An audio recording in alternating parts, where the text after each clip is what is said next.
Hür Partisi Diyarbakır'ın Nice ilçesinde seçim çalışmaları kapsamında esnaf ziyareti gerçekleştirirken BDP-PKK çeteleri tarafından saldırıya uğranmış ve parti üyeleri yaralanmış.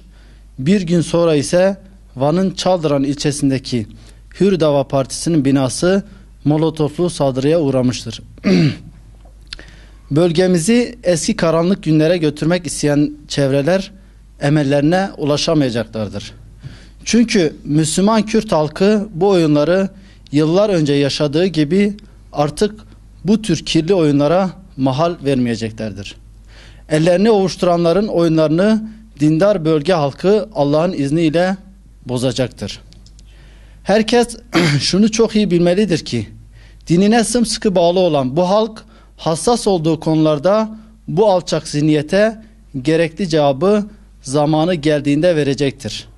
Ve bölgede dini değerlerle problemi olan hiçbir yapı ve zihniyeti barındırmayacaktır.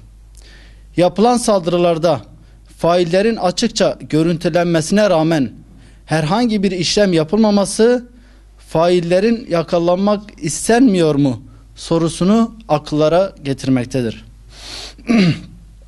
Bu tür olaylar daha önce defalarca partilere, İslami STK'lara ve mütedeyyin insanlara yapılmasına rağmen ne olayın failleri bulunmuş ne de olayları kınayan bir açıklama BDP çevresinden gelmiştir.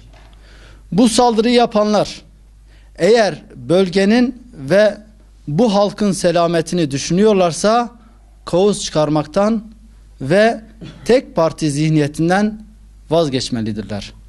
Halkımız İslami ve insani hakların iadesi için çalışan tüm yapıların yanında yer alacaktır.